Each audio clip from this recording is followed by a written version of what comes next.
If you missed your favorite show or interview, visit episodes on our website at theworldtoday.news. Our live shows are also on X, Facebook, YouTube, Rumble, Kick, and Twitch. Now there really is no reason to miss out on anything on theworldtoday.news. For The World Today, this is James O'Neill. Former President Bill Clinton and former Secretary of State Hillary Clinton agreed late Monday to testify in a House Oversight Committee investigation into Jeffrey Epstein, avoiding a potential vote to hold him in criminal contempt. The agreement followed months of refusal to appear in person, though details and dates for depositions remain unresolved. Committee Chairman James Comer said nothing had been finalized in writing and that the Clintons cannot dictate subpoena terms. The move would mark the first congressional testimony by a former U.S. president since 1983. The Clintons maintain they have already provided limited relevant information. British Prime Minister Keir Starmer has called for former Ambassador to Washington Peter Mandelson to resign from Parliament and renounce his title, following new revelations from Jeffrey Epstein-related emails. Downing Street said Starmer urged urgent investigation into Mandelson's past contacts with Epstein during earlier Labour governments. The emails allegedly show Mandelson shared confidential briefings, aided Epstein-linked lobbying, and received money from him, even after Epstein's conviction. Mandelson has denied wrongdoing and later expressed regret over their friendship. Media reports say an image of Mandelson was geolocated to Epstein's Paris apartment, intensifying scrutiny and calls for inquiry. The Labour government under Keir Starmer is facing internal opposition over plans to house asylum seekers in newly built or refurbished council housing. Backbench Labour MPs warned the move could prioritize migrants over the 1.3 million low-income families already on housing waiting lists. Several MPs have threatened rebellion unless local residents are given priority. The government is seeking alternatives to housing migrants in hotels, currently used for around 36,000 asylum seekers. Proposals include council housing, private properties, and former military sites, but officials warn such plans risk sparking protests or unrest in affected communities. A report by the Center for Social Justice finds that more than 6 million full-time workers in Britain earn less than people receiving combined welfare benefits. The think tank says an average recipient of universal credit and personal independence payment receives about £25,200 a year, equivalent to a £30,100 pre-tax salary. By comparison, many advertised jobs pay less, including roles in prisons, cleaning, and healthcare. The CSJ estimates 6.2 million workers earn below this level, meaning welfare recipients can take home thousands more annually.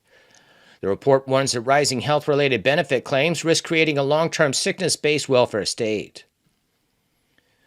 Government-linked countryside bodies are proposing diversity initiatives for England's protected rural landscapes, arguing they risk becoming irrelevant if they remain perceived as predominantly white spaces.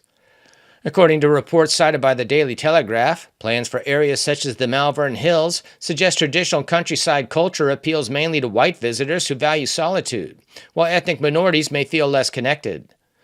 The proposals draw on research dating back to 2019 that described national parks as exclusionary. Critics note the push comes amid rapid demographic change in urban Britain, while most rural areas remain overwhelmingly white, raising debate over how national landscapes should evolve.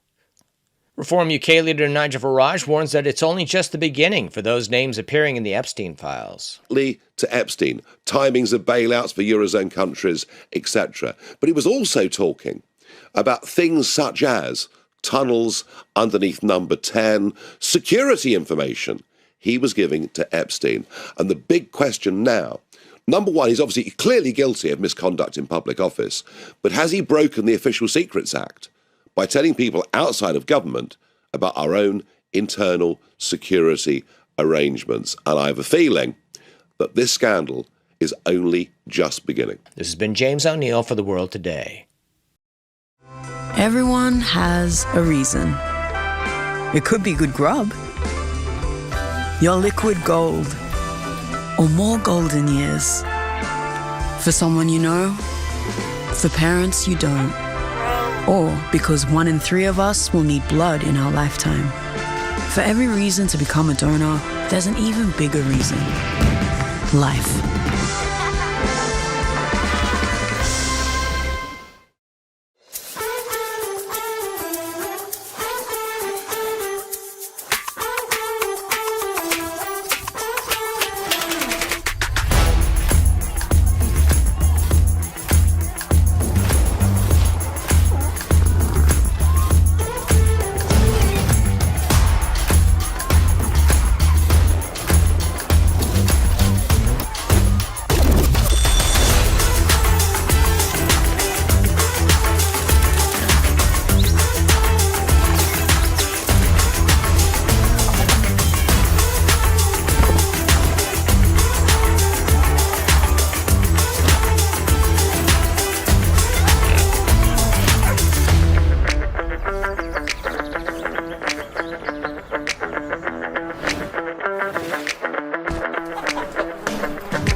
With your help, we can continue to fight for freedom, reach new audiences, and bring important information to the public free of charge. This is not possible without your generosity.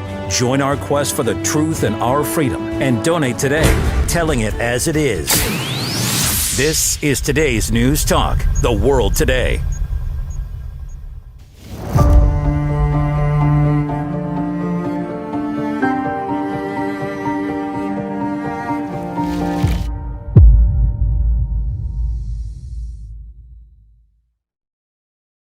To the world today and the protagonists.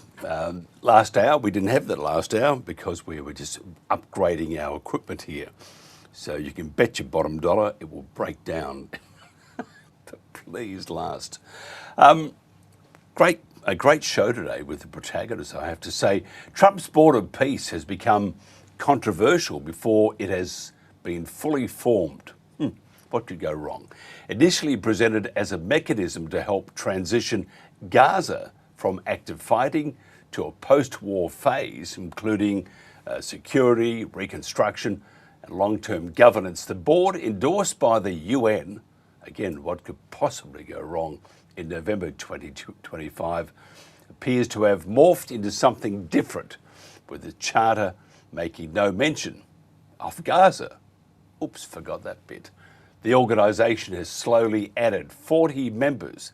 They include countries such as Mongolia, Vietnam, Cambodia, and Kazakhstan.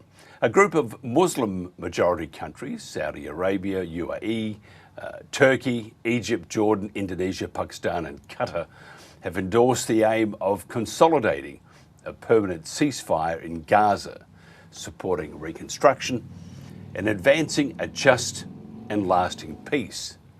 Many invitees from the West, however, such as France, Germany, Greece, Croatia, Sweden, and Slovenia, have rejected Donald Trump's offer to join. It's only $1 billion, while the United Kingdom has raised serious reservations about its composition. They want Tony Blair, I would imagine. Australia looks like it will side with this group, and Russia is still considering the details. In the meantime, there's been around about 1,000 ceasefire infringements and more than 450 Palestinian deaths.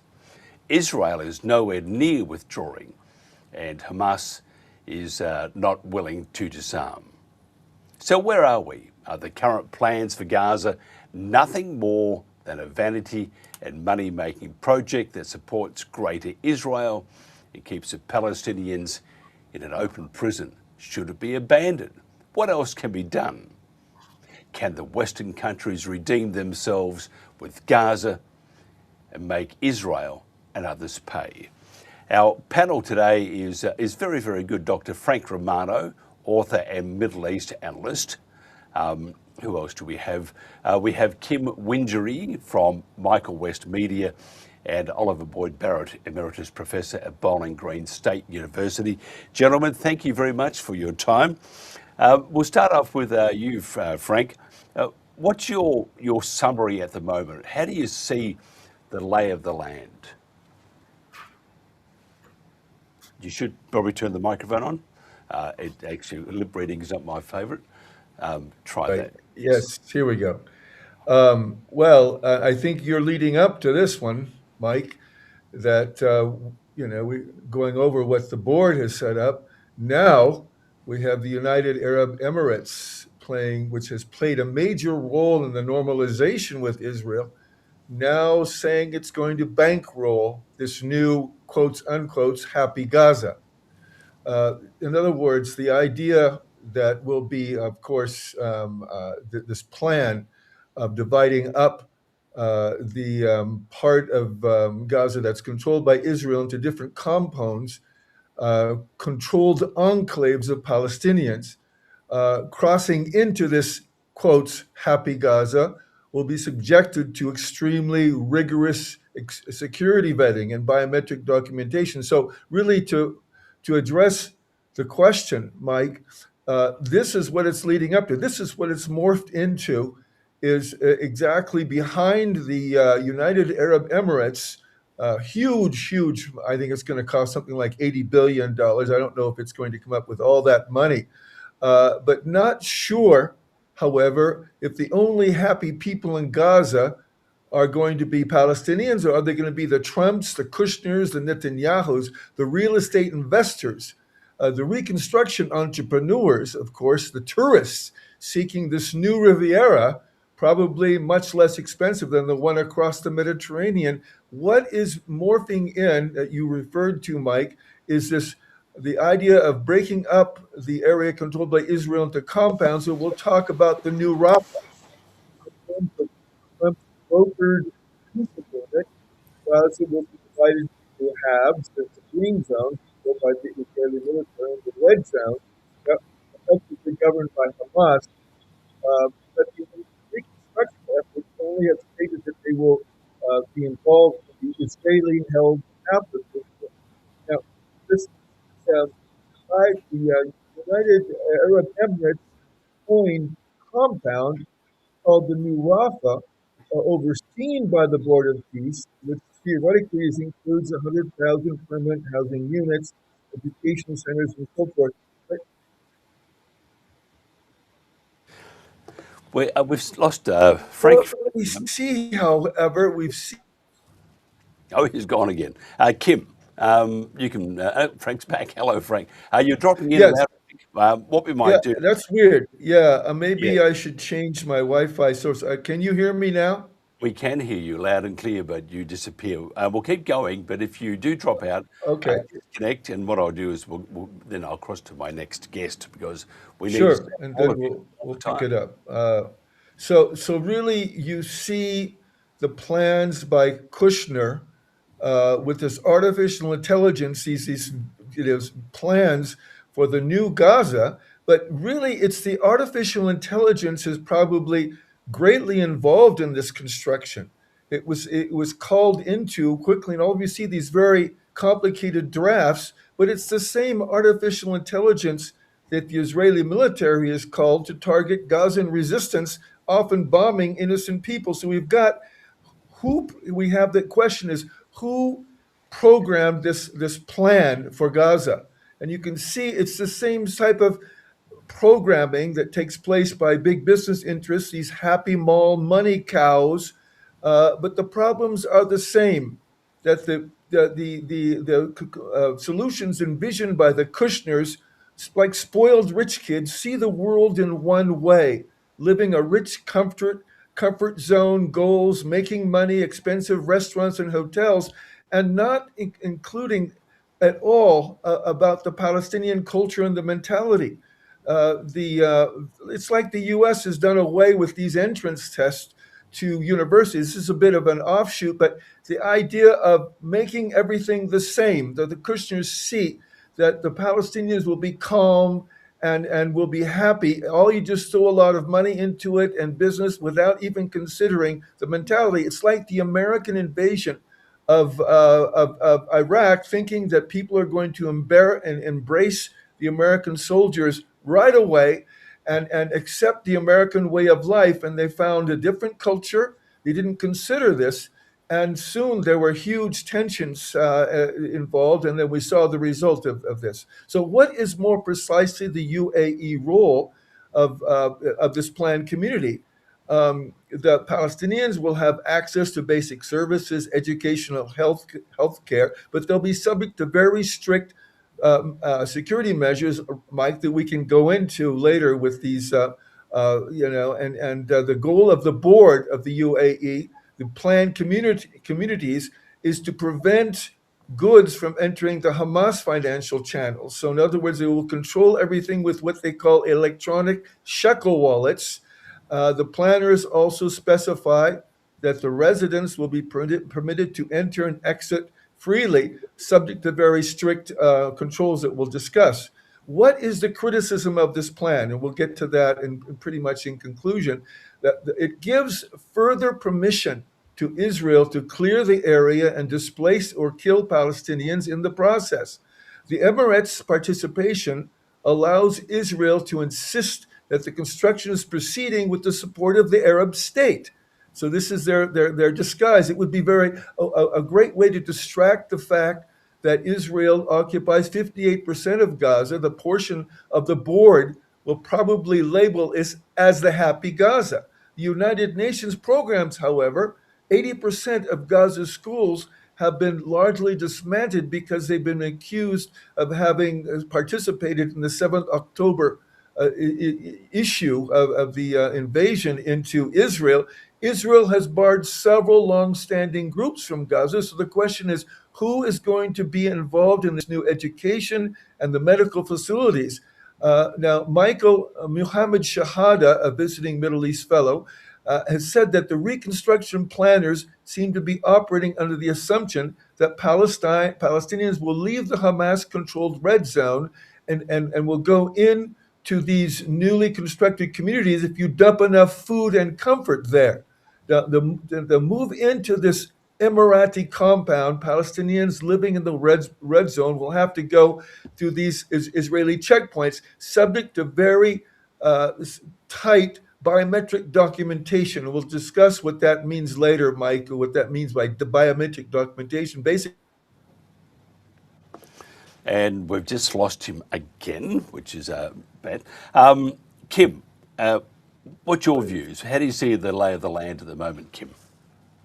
Well, it's hard to see where it's all going. But just coming back to the board itself, I was just checking the latest update on who's in and who's out, and there's really this peace board of Trump's, and it's kind of quite instructive to see those that have said no, and good to see that France, Germany, and the UK, as far as I understand, have actually said no. Spain's been one of the more vocal. Sweden, Norway, Slovakia, as I think you mentioned, even Italy, whose prime minister is probably more aligned to the Trump world than others. Then you have this sort of hiatus of a number of the countries that haven't said anything yet, including Australia. We've actually put a question into the Prime Minister's office today to ask, has the government actually provided an official answer? And we haven't received a response to that yet. But my understanding is that they're basically just not said neither yay nor declined the invitation. But I think that's sort of leads to answering your question, Mike, too, is until we see some leadership from Europe, I think that Frank's probably right that this board of peace and Trump's real estate approach to everything with the Israeli government desire to basically take over all that part of the Middle East and of course abandon the two-state solution now completely. But until we see some leadership, and I can't see it coming from anywhere else but Europe, it's hard to see where we go from here, and certainly to see if there's any relief in sight for the Palestinian people. Oliver, thoughts? It's difficult to know where to begin on this. I'm tempted to put this together with the Epstein scandal in this sense that we do truly seem now to have entered a world that resembles nothing better than a very bad Hollywood gangster B movie, where to start? I'm going to start with our notions of democracy, and I'm going to look at the what strikes me as the totally preposterous concept that the Board of Peace should be governed by Donald Trump as chairman, with extraordinary powers. We could list them, but they include the power to approve resolutions that this new body might make, or to reject resolutions that this new body might make, with the power also to nominate his successor. Things like that to someone of my age and my generation, my background, these are deeply, deeply insulting. And I don't think I am alone.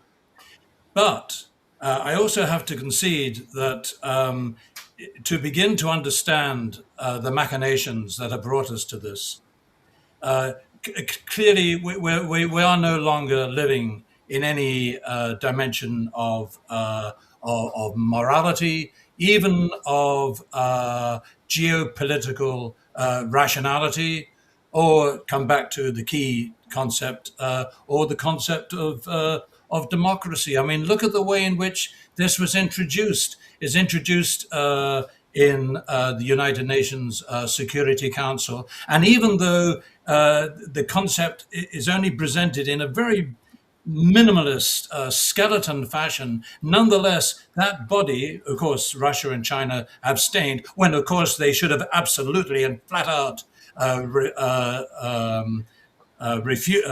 voted against. This is one of the most serious disappointments in recent times in the behavior of Russia and China. And as for those countries that, of course, that approved it, I think they will come to regret it.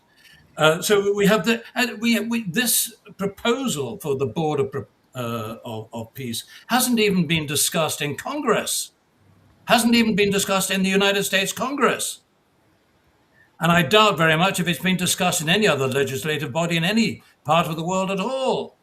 And I also doubt, I wonder whether, at what point, how many of these countries that have decided to join, how many of these have still to present details of the Board of Peace to their legislatures, and how many can seriously hope to, without a great deal of bribery, of course, can hope to get this atrocious concept passed. But of course, we come back to the main deal. And the main deal, talking about lack of democracy, we are, through the Board of Peace, entrusting the fate of Palestine and the Palestinian people to their jailers and to the people who sponsored those jailers. If we wanted a solution to the problem of Palestine, it's been there all along. All Trump had to do was to, or Biden, or any of the other predecessors, all they had to do was to stop feeding this evil machine, a settler colony that has subjected the Palestinian people for 5 or more, or more than that now, isn't it? We're talking about 7 decades or more. This is what the Board of Peace represents. It's endorsing genocide. It's endorsing the settler colony project.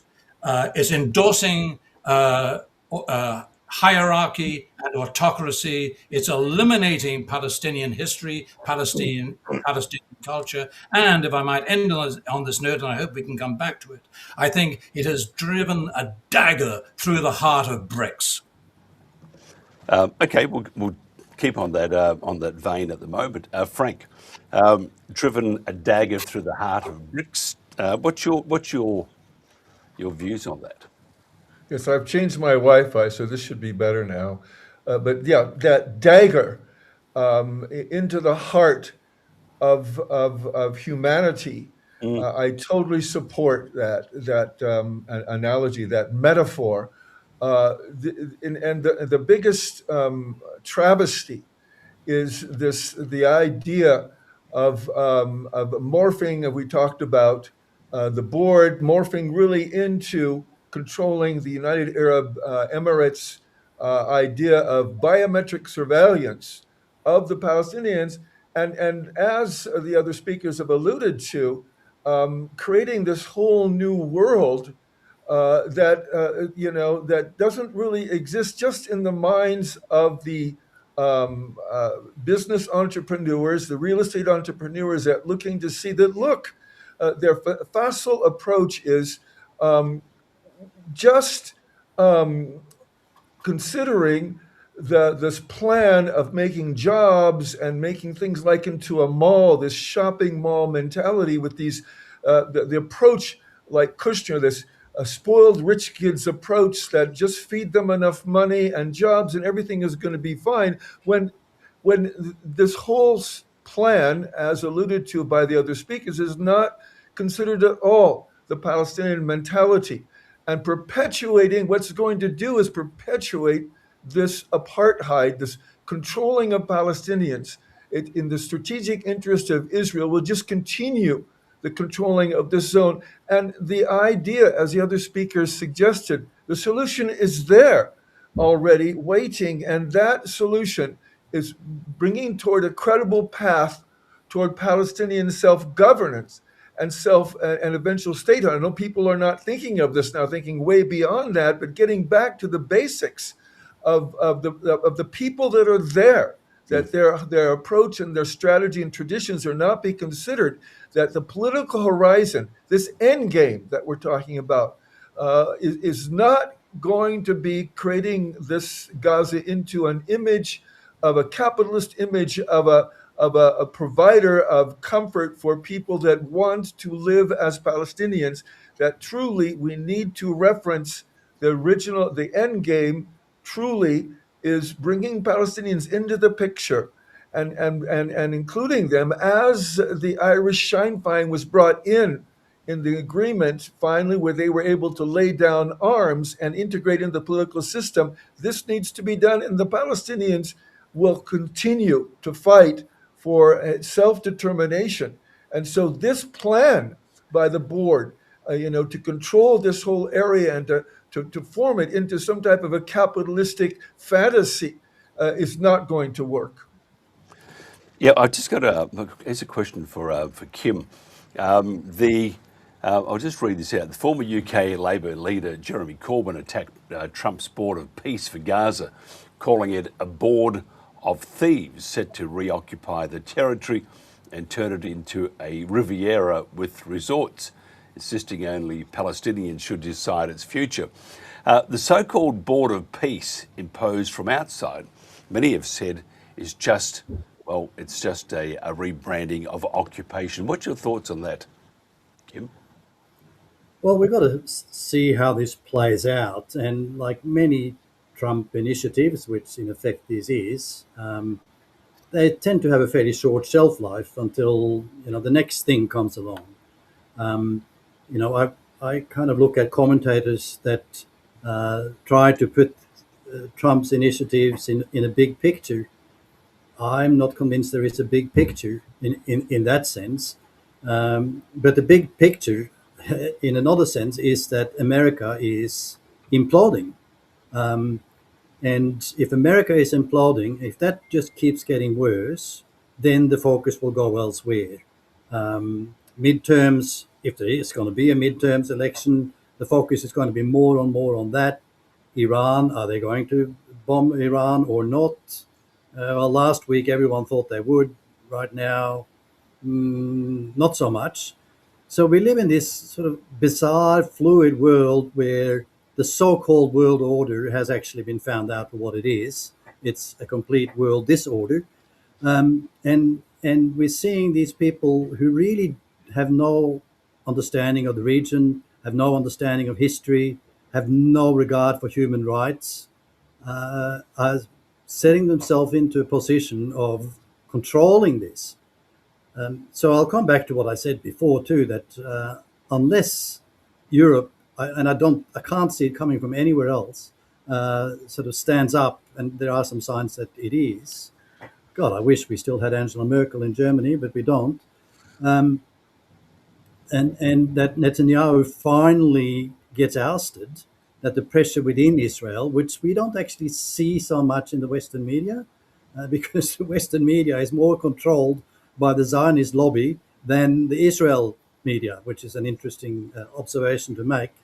And Frank, you might be able to see that closer from your vantage point.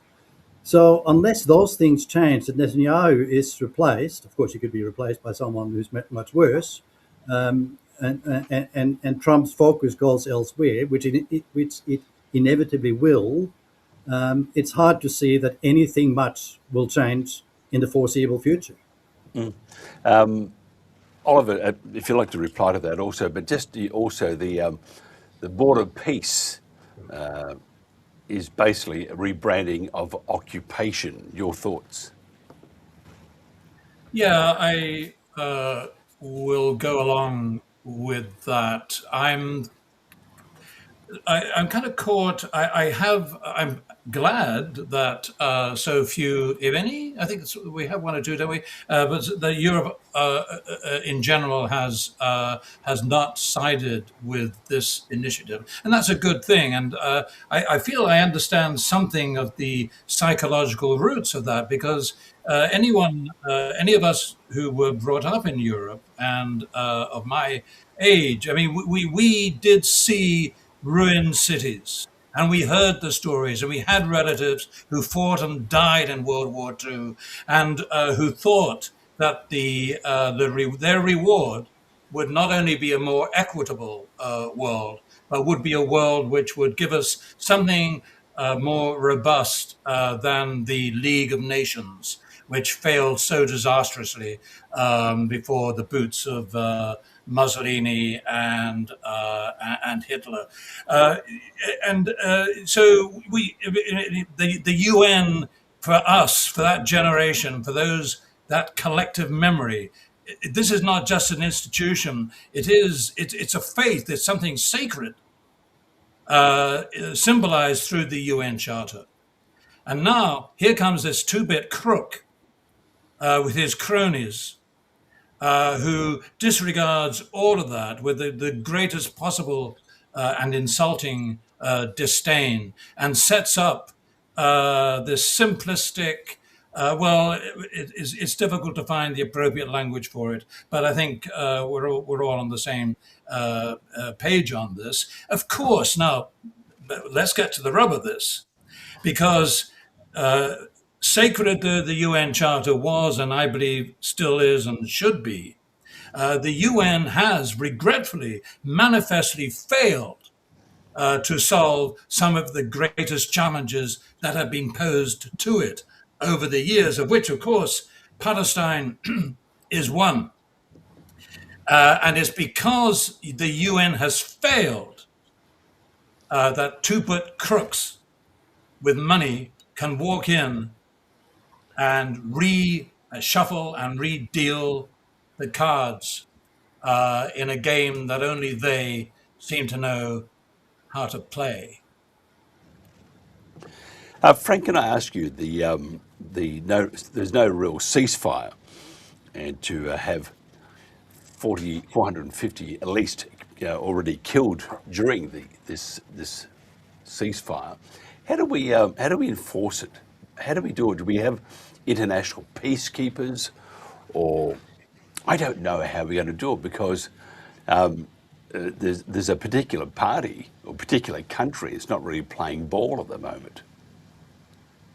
Absolutely. The key behind the enforcement of the ceasefire are the words of Trump himself, who said, we have found equanimity and we have found peace, but he needs to address the fact that there is no peace.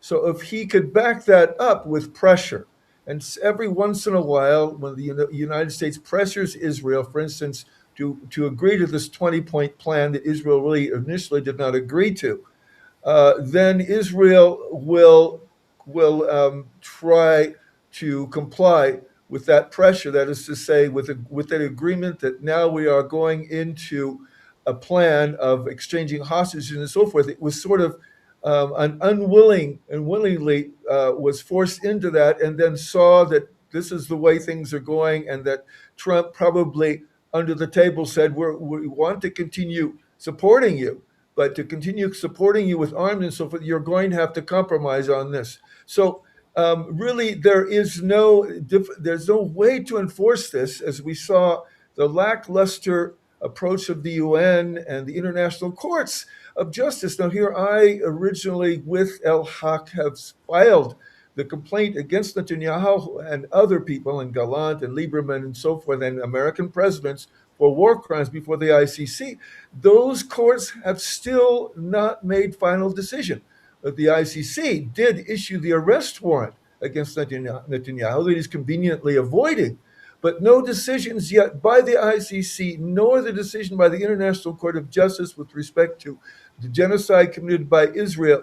So what's happening? Israel takes advantage of this, as Kim had said, and the other speaker, that because there's this void, that we can have these shysters come in and take control and push people around with their power and promise things. So we have all these countries, including Arab countries, signing up for this board of peace, sometimes unwillingly, but realizing that the only way to have a voice in what's going on is not through the UN now, it's through this Trump's board of peace. So what this does, this board of peace really does, going beyond the ceasefire, Mike, is again Israel's deployment of the biometric surveillance, reinforcing this apartheid and oppression of the Palestinians. Is just another way to give Israel total control. And it has that control without any pressure, very little pressure in the United States. And the only way I think now that we can really establish this pressure, Mike, is through social processes. That is to say, clearly, like for instance, when the Samud was on its way to Israel, we had all of Italy literally closing down and then sending naval forces, as well as Turkey and other countries sending naval forces to support the Samud, to get the social forces behind and finally saying enough is enough of funding this genocide. I don't see any other way of pressuring Israel to really enforce this ceasefire and bring in humanitarian aid, which has got to do to be able to feed and clothe and medicate the suffering Gazan people. Kim, at the start, you mentioned that you had an endeavour to find out information from the Australian government. Can I ask you, with the visit very shortly by President Herzog, and that Albanese is Prime Minister Albanese in Australia has made this a state visit now, which is extraordinary to say the least. So they're backpedaling. Do you see a lot of backpedaling now from, and we'll stick with Australia on this part because we can also probably cross-purpose it for other governments. Do you see a lot of backpedaling or future backpedaling from the Australian government with their support for the Palestinians, and now with the shooting in Bondi, that, and with Herzog coming out here, there seems to be the backpedaling is just going so fast. It's a bit like that beep beep, that bird we used to watch on TV. Do you see that actually happening here? Do you feel it in your veins that the Australian government, along with the state governments, have lost their backbone and said we're going to capitulate to Israel? Well, that's clearly what our government has done so far, and I don't see it backing down in the short term. We interviewed Chris Sidoti earlier today, and you know, Chris is a human rights lawyer of some considerable stature, and he is very clear to say that the case for arresting Herzog when he arrives in Australia is not only moral but legally on very sound ground. Even though there is no arrest warrant out for him, just Australian immigration law would say that he is actually not a fit person to come into Australia. Now, it's going to be interesting to see how this plays out, because there will be protests. Several of the state governments, New South Wales government in particular, have laid down the law and said you can't protest for the next 2 weeks. There will be protests, no doubt about it.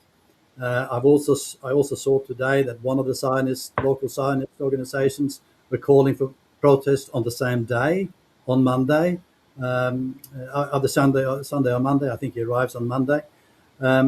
So that could be a flashpoint.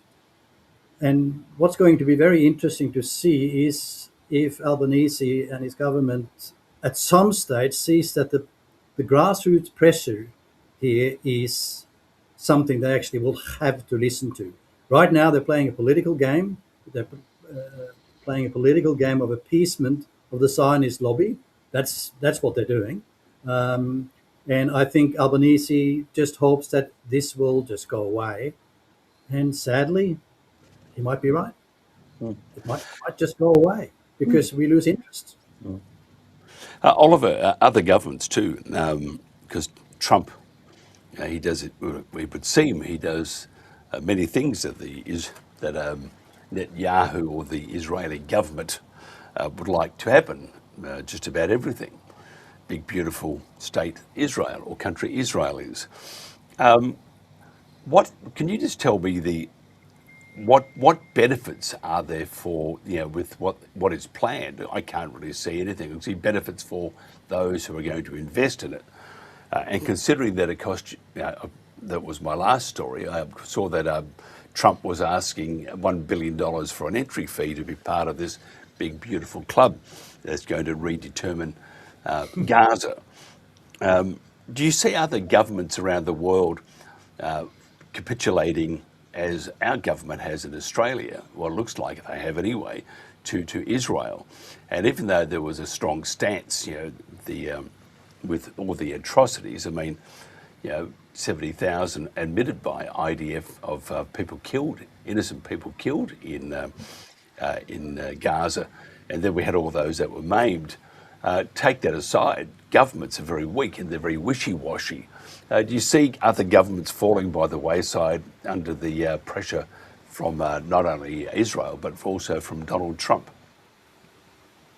Yes, I'm pretty sure that will happen. The good news, I guess, for the time being is that China, fortunately, shows no interest whatsoever.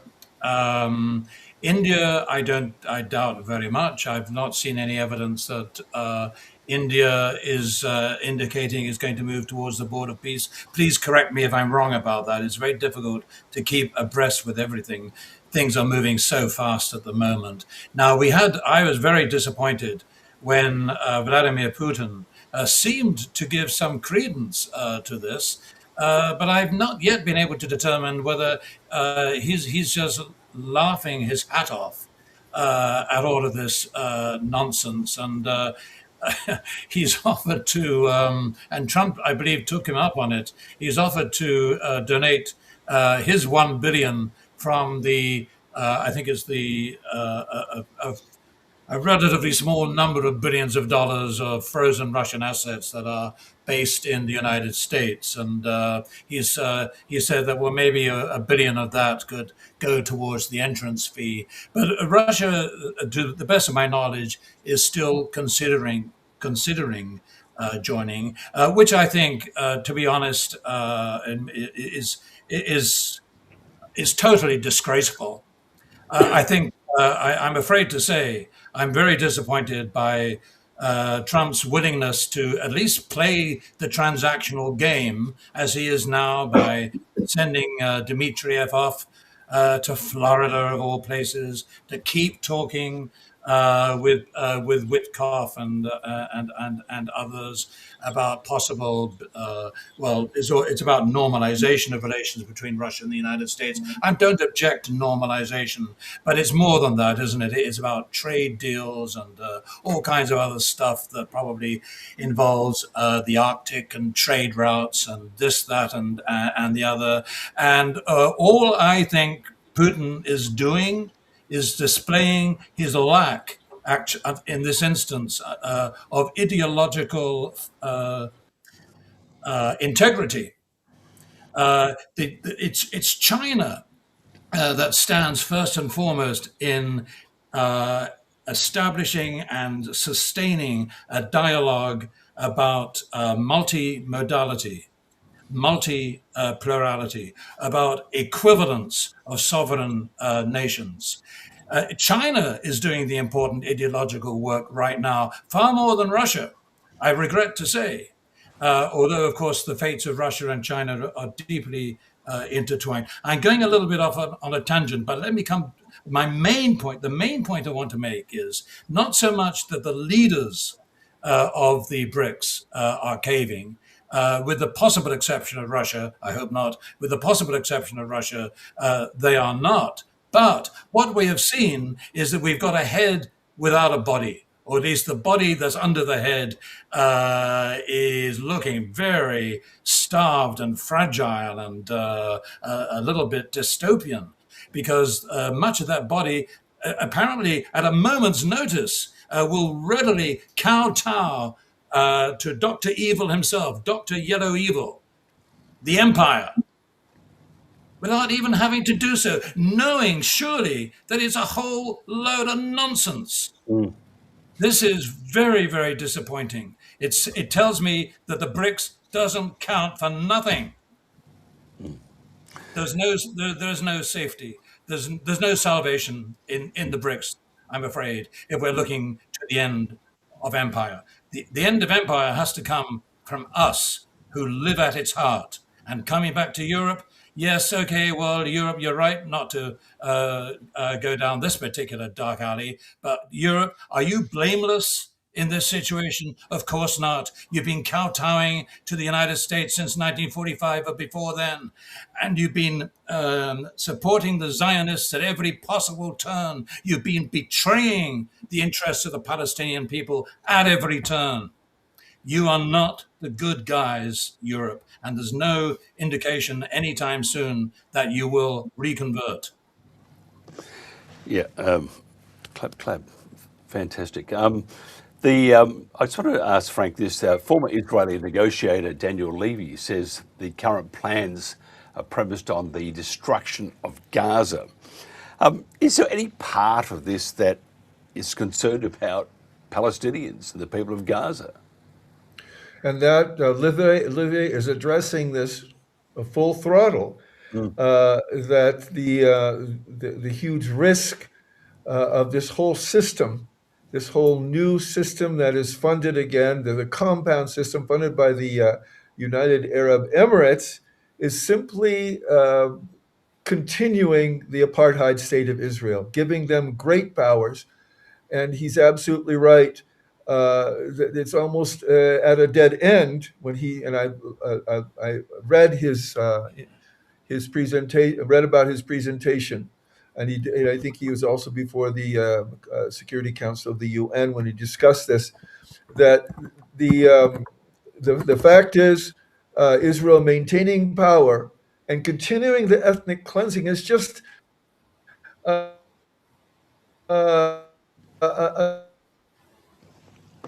and we have yet another problem that he's just disappeared. I mean, he needs to replace his Wi-Fi one more time. Pop into the neighbour next door, maybe. Oh, you're back again, Frank.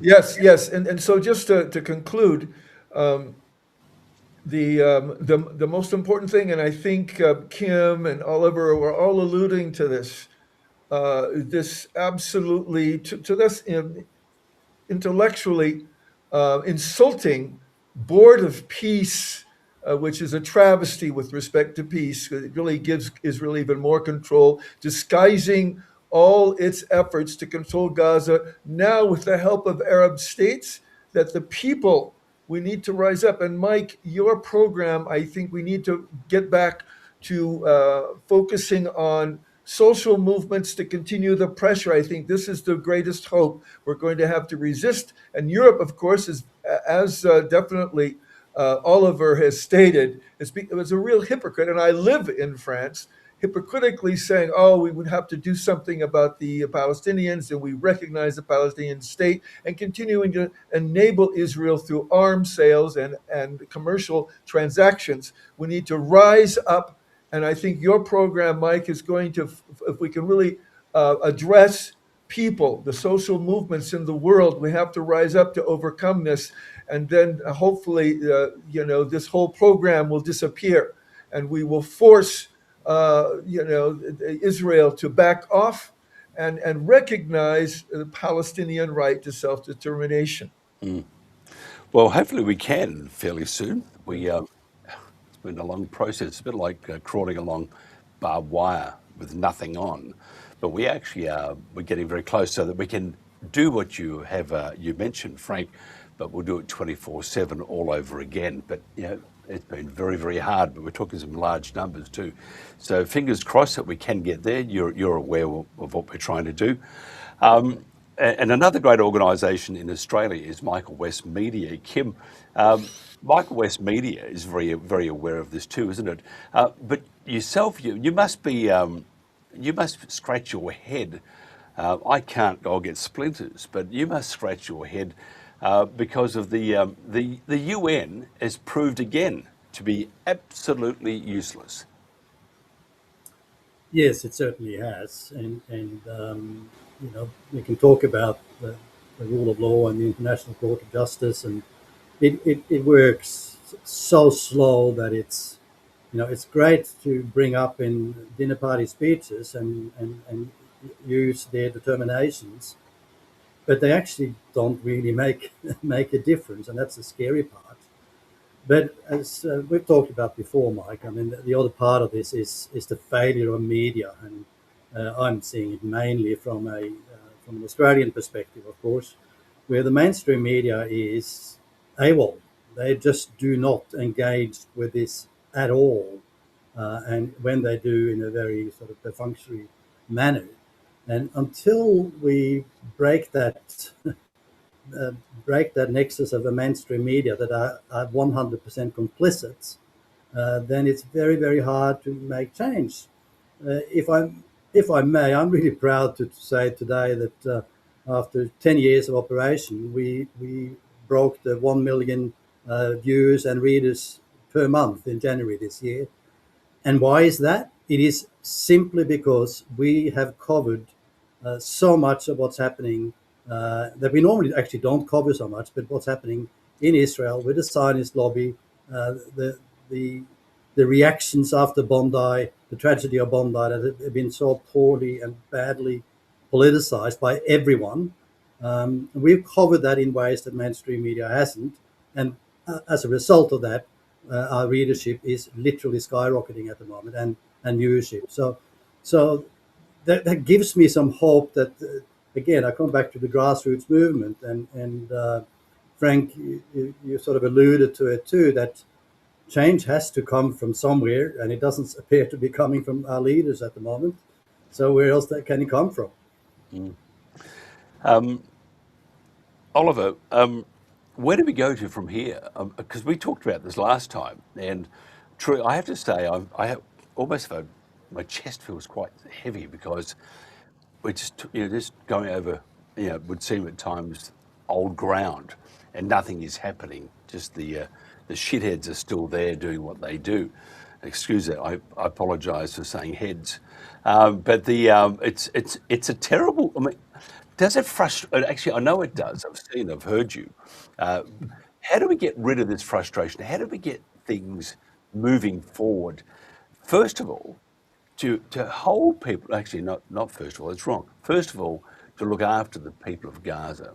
Secondly, to hold those that did terrible things to those people in Gaza accountable. I don't see both those two pointers. I don't see any change from last time we talked about it, the time before and the time before. I just see it's just that it keeps going over old ground and nothing's happening.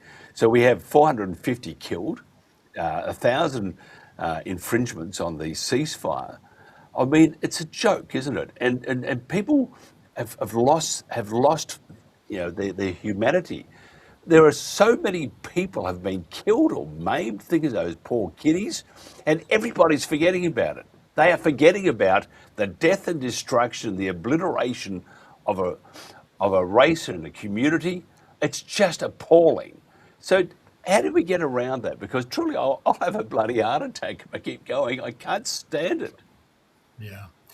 Well, Kim and Frank have both talked about the noxious role of our mainstream media, which have always been highly concentrated, have rarely allowed more than a very narrow range of debate. And to cap it, we find also that in this new era of media concentration, namely the concentration of digital platforms. We also find, for complex reasons that I don't pretend to thoroughly understand, but it's related to what we can call the captains of the Silicon Revolution. We find in that community very powerful and very strong advocates of Zionism. And this, of course, this just exacerbates the problems that we already have had and have always had with respect to the media. One feature of the somewhat unsatisfactory era of the student revolutions of 1968 that I well remember quite fondly were the efforts of academe, at least, about journalists I know less, to bring education outside of the institutions and onto the streets. And I thought that was a very powerful waft of fresher and colder air that positively impacted my generation for what it's worth. But of course, as we're saying now, Mike, and I can't possibly disagree with you, well, what has it changed ultimately? And the answer, of course, is not much. In fact, in many ways, things have got considerably worse. But to the streets, not just, of course, in peaceful protest against the terrible injustices, not least injustices against the freedom of speech, let alone the physical freedoms of peoples, but education to the streets. And I'm not the right person to preach on this because I regret to say I am a sinner. I talk mainly to colleagues and to peers, and I talk about things in a relatively erudite, frozen language that we have been educated to use and discuss amongst ourselves. We got to find ways of connecting to the people. And I know there are plenty of us, I say us, but I mean, I look at people that I know who are activists, who know about social movements, who know about these, the political imagination and familiarity with political tactics. This is the only area of hope that I personally know of, but I can't say that I'm very content concluding my remarks on that note. Yeah, I used to go home for a whiskey. I don't anymore. But it truly is. I want to bash my head against a brick wall. I see that the human race is spiraling out of control. Everything is forgotten that's human. Okay, you lose. You look at the war in NATO v Russia. Look at that war. I mean, it's appalling, and yet they have the entirety of Europe just about beating their chest, wanting to continue it. And then you look at what's happening even within the borders of the US. You have such division. And again, they forget that there are people involved. And then look at this atrocity, this continuing atrocities like this horror film, Freddy Krueger movie that's not stopping. It's just terrible. So I don't know, but I do appreciate your input. Frank, if somebody wants to find out more about you, how do they do that? Just Frank Romano, Love and Terror, the book, and just put Frank Romano in Palestine, and you'll get a lot of information, and my website. So Frank Romano, Love and Terror, which is the name of the book. But just to add what you said, humanity is being marginalized. But you know what, Oliver and Kim, erudite people as yourself speaking out is just as important as in the street stuff. We need both, and we'll not give up. And we're going to mobilize people with your discussion and people on the streets. And we'll drink that shot of whiskey, Mike. We will. Then we'll get out there in the streets and we'll continue and not give up. And if we don't give up, I think that we make a difference. It might not be for tomorrow, but soon. I believe so. And we'll keep this discussion going, and we'll motivate people on the streets to keep going. Kim, if somebody wants to find out more about what you do and Michael West Media, how do they do that?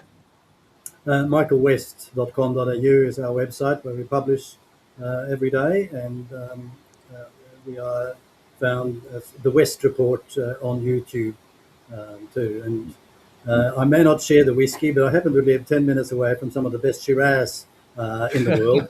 So I'll bring a bottle of that. We'll all fall off Frank's boat. I can swim. I don't know about being drunk swimming, but I'll give it a go.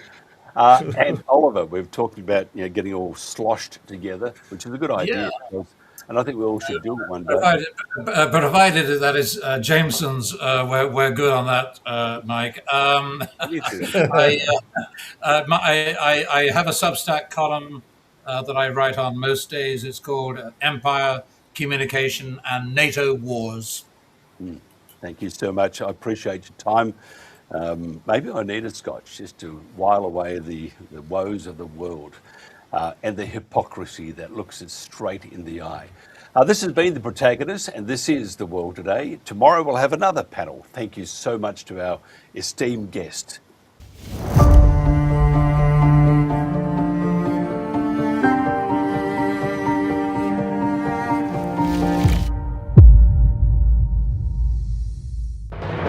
If you missed your favorite show or interview, visit episodes on our website at theworldtoday.news. Our live shows are also on X, Facebook, YouTube, Rumble, Kick, and Twitch. Now there really is no reason to miss out on anything on theworldtoday.news.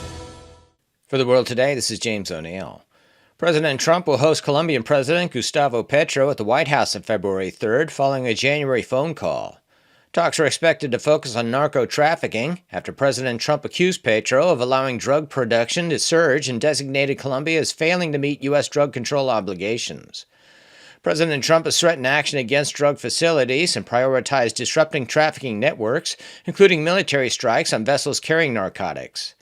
Petro has rejected the allegations, citing coca crop substitution efforts and major cocaine seizures. Discussions may also cover Venezuela and recent regional tensions following the U.S. capture of Nicolas Maduro. The World Health Organization is implementing major workforce and budget cuts after President Trump withdrew U.S. funding, as Director General Tedros Ghebreyesus said. Speaking in Geneva, he described 2025 as one of the organization's most difficult years, citing reduced donor support and the loss of U.S. contributions. The Trump administration formally exited the WHO in January 2025, criticizing it as China-centric and poorly managed during the COVID-19 pandemic. Washington has withheld about $260 million in dues. U.S. officials in Israel called the withdrawal an opportunity to reassess the agency's role and direction. China's official military newspaper has renewed public attacks on two purged top generals, calling on troops to back their investigations and pledge loyalty to President Xi Jinping. A January 31st editorial in PLA Daily framed the probes into former Centric Military Commission Vice Chairman Zhang Yusha and CMC member Liu Zhenli as a victory in the anti-corruption campaign and urged strict alignment with Xi. Analysts say the rare second denunciation suggests unease within the People's Liberation Army following the purge. They argue corruption charges mask a political struggle, warning that repeated purges and ideological pressure could erode morale, disrupt command structures, and provoke resistance inside the military. Nigerian authorities have charged 9 men with terrorism offenses over a June 2025 attack in Benue State that killed 150 people. The suspects were arraigned in a federal court in Abuja and remanded in custody, accused of planning, funding, and executing a raid on the community of Yawata that involved arson and mass killings. Prosecutors allege the men coordinated militants across several states. All pleaded not guilty and face possible life sentences if convicted. The case highlights persistent insecurity in Nigeria's Middle Belt, where communal violence, banditry, and kidnappings have prompted a national security emergency and intensified military operations. President Xi Jinping said China's yuan must become a global reserve currency, arguing that the country needs a strong, widely used currency and a powerful central bank to become a true financial powerhouse. In an article for the Communist Party journal Qishi, Xi said China's monetary system is large but insufficiently strong. While the yuan has grown in trade use since 2022, its share of global reserves remains small. Officials have warned against over-reliance on the US dollar, whose dominance some analysts say could weaken amid geopolitical shocks. IMF data shows the dollar still accounts for about 57% of global reserves, compared with under 2% for the yuan. Fox News senior strategic analyst General Jack King discussed the U.S.-Iran situation. Ballistic missile systems, which they have been managing to recover since June. And I would imagine, given the indication that you just made, Maria, about activity at the nuclear sites, that they would finish off whatever recovery Iran is doing. This is a comprehensive plan to actually take Iran off the board. No president has had this opportunity. This president does. This has been James O'Neill for The World Today. Father wears his Sunday best. Mother's tired, she needs a rest. The kids are playing up downstairs. Sister's sighing in her sleep. Brother's got a date to keep, he can't hang around. And then for the defense, our house it has a crowd. There's always something happening, and it's usually quite loud. How long do you think we're gonna stay here for?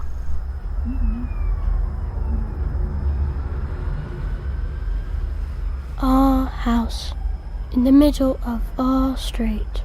Our house, in the middle of our...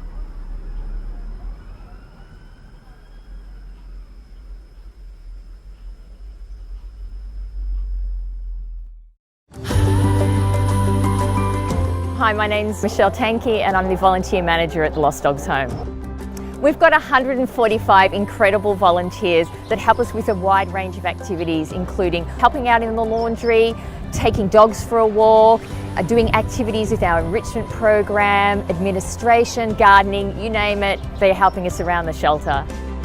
Whether it's blowing bubbles to entertain kittens waiting for adoptions or even taking a dog for a walk, it's such an incredible positive impact on the animals.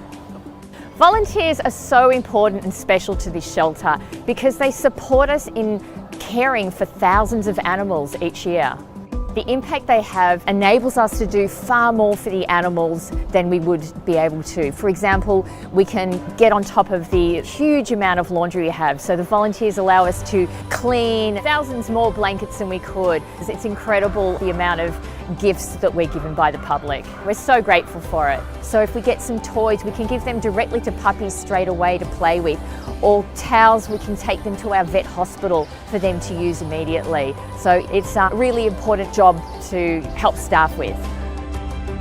I would say to someone who's interested in volunteering to please get in touch. We would love to hear from you.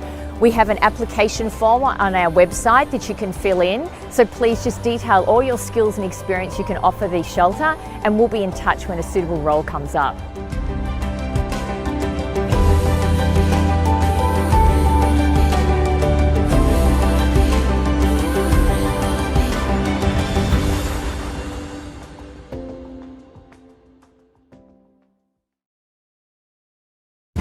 With your help, we can continue to fight for freedom, reach new audiences, and bring important information to the public free of charge. This is not possible without your generosity. Join our quest for the truth and our freedom and donate today, telling it as it is. This is today's News Talk, The World Today. And welcome back to the World Today. That was a very, very good protagonist. Great panel, Oliver, Kim and Frank.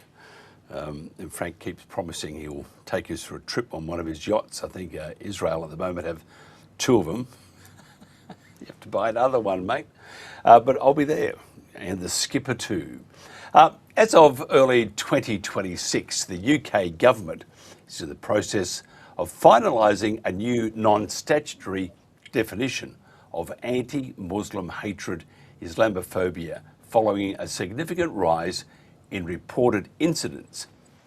The new Labor government, the ALP, the Australian one, the Starmer's mob, hello, launched a working group in March 2025 to develop this definition, aiming to bring previous divides over free speech and the 2019 definition to provide a definition reflective of a wide range of perspectives and priorities for British Muslims.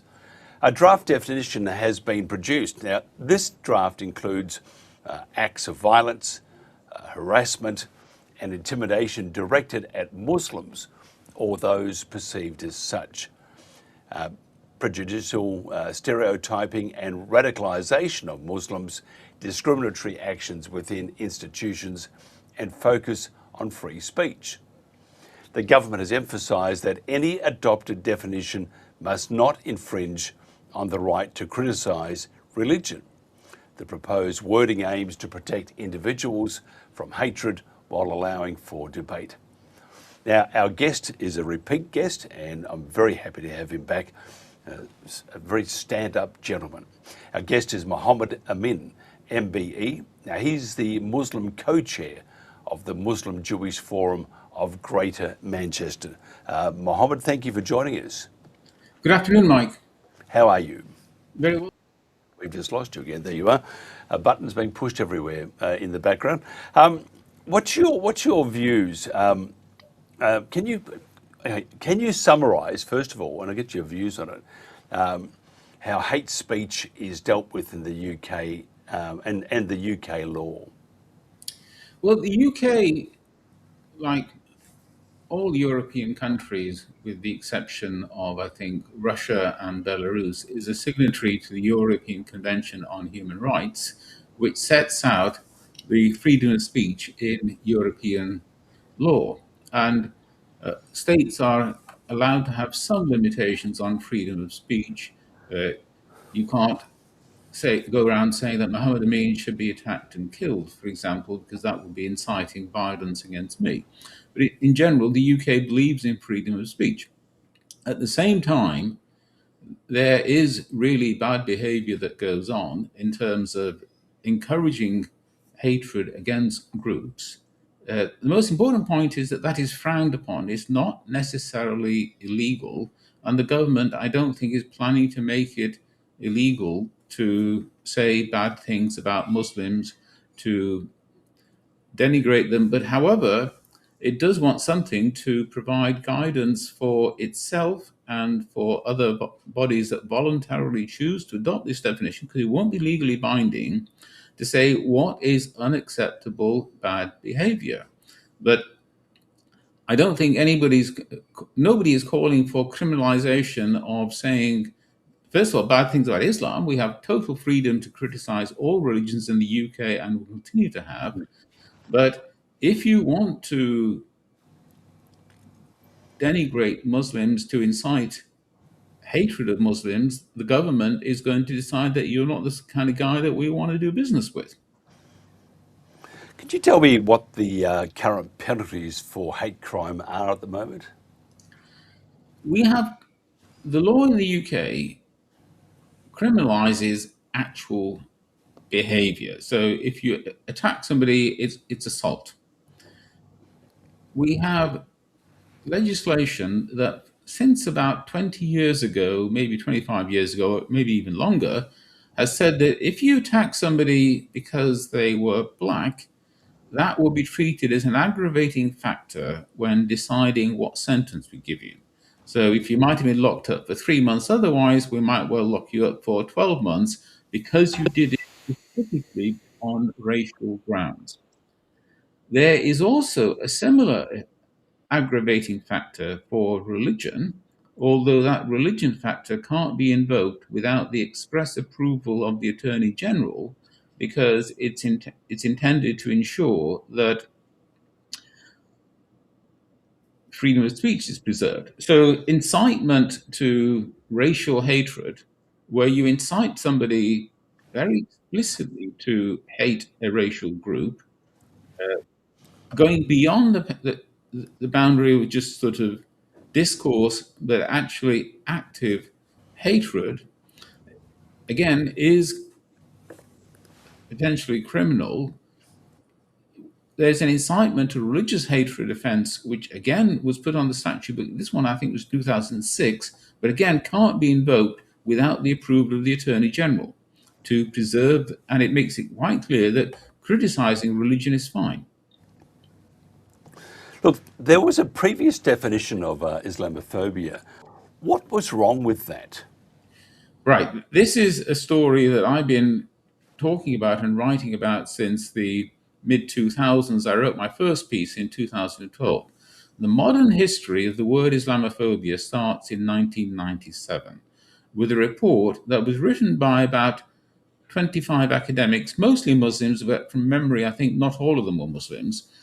And it was funded and published by the Runnymede Trust, which is a charity, but the work was done by the people on the Working Party. The Runnymede Trust simply paid for it and published it.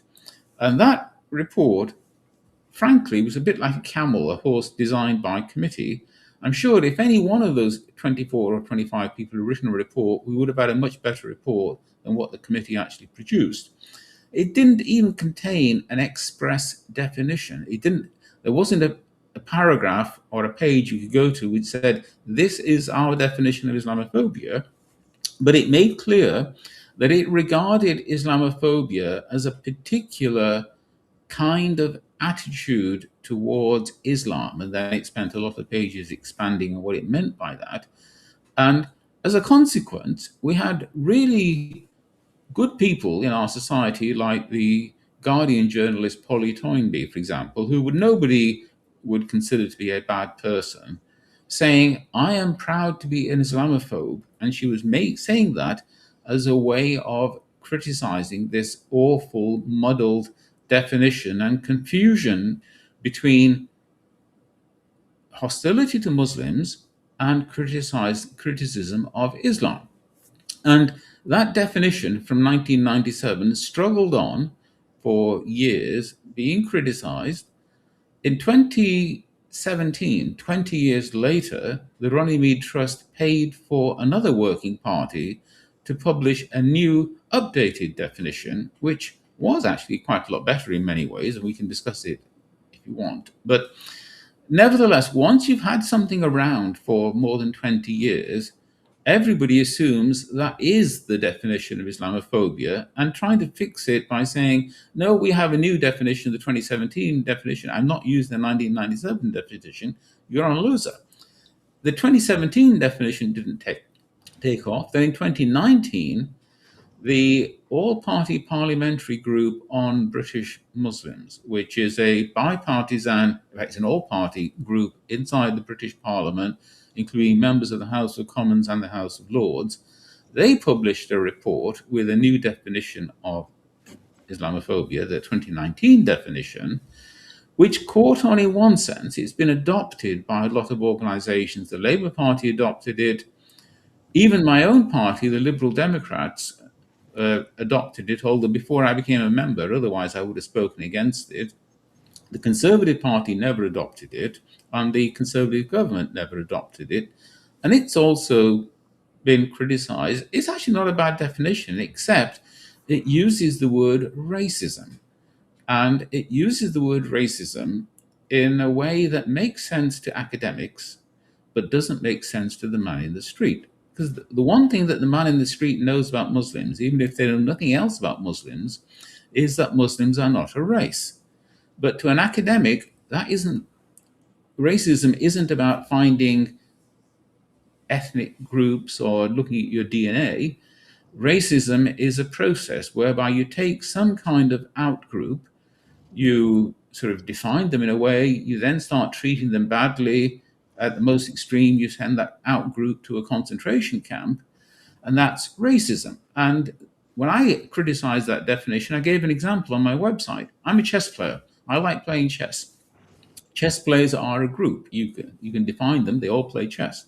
So if somebody started saying we should actually sack chess players and refuse to employ them in any public sector organization, maybe we should actually put an extra tax on chess players, maybe we should send chess players to concentration camps, that would be racism against chess players. But the man in the street would say, this is nonsense. Chess players are not a race. chess players are no more a race than are Muslims a race. So don't use the word racism. That's the big flaw in the 2019 definition. Otherwise, it's not bad. Yeah, it's a. Can I ask? Is there an increase? I mean, it says here there's an increase of 43% in anti-Muslim incidents. That was in 2024, and I would imagine it wouldn't have changed much last year either. How do we? Because to me, the conversation and the last conversation we had with others, there seems to be a real lack of knowledge, or ignorance is just running amok. How do we stop?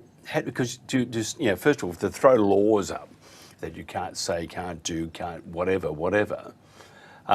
Surely the education, and to say that the Muslim community are just like any other community. You got, whether people are from Botswana, or whether they're Christians, or whether they're from China. They're a community, and they deserve the same amount of respect, and I suppose and criticism as anybody else. No one's any different. So, do you think that even though we're bringing in, and we're doing the same we have done the same in Australia, and it works, in many ways, but to me it seems there's a lot of ignorance. Ignorance portrayed by legacy media, by independent media, and they push their points, and at the end you got this blurred gabble. Just no one knows which end is up. Do you think the ignorance part, or the lack of knowledge, is part of the reason why there's a lot of intolerance? And not just, by the way, not just to Muslims, other groups. They are also attacked but I understand that the Muslim community is under a fair amount of fire. Do you think education is better than punishment? Education is definitely always better than punishment. I mean, but let's be honest. Part of it is people have an agenda to promote their political causes, or sometimes even their economic causes. I mean, let's take an illustrative example. A community I know extremely well, the Church of Jesus Christ of Latter-day Saints, the Mormons. If newspapers never published any good news about what Mormons were doing, but every time a Mormon ran a traffic light, or got into a fight, or murdered somebody, because Mormons are human beings, they do all kinds of things, or committed a fraud, every time a Mormon did something bad, it was splashed all over the newspapers. But every time Mormons did anything good, it would be ignored. Quite soon, people's attitudes towards Mormons would start to change. And that, unfortunately, has happened with Muslims. Now, in the case of Muslims, unlike Mormons, we have had terrible things done by Muslims. I live in the UK. I remember the London bombings of the 7th of July 2005, when I think it was 54 people were killed in buses and on the London Underground. I remember the terrorists. My home city is Manchester, and 22 people were killed in Manchester Arena by a Muslim who was a suicide bomber.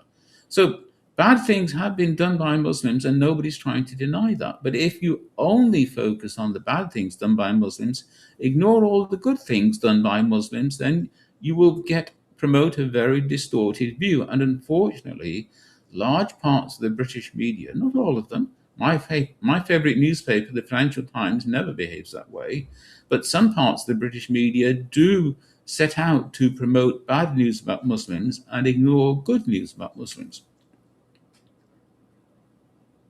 Yep, I totally agree there. Because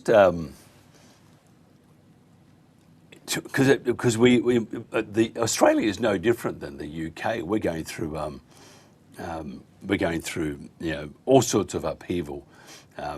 New laws to protect the Jewish community, because there's an oversupply of anti-Semitic conversations and some bad conversations. I think the problem we start to have, if we start having laws for what we can say, and so therefore you can't criticise. When in Australia, the perception is that if you criticise the Israeli government, not the Jewish people, but the Israeli government, Netanyahu and stuff, you could stand the chance of having a knock on the door and a visit down to the police station, and that's wrong.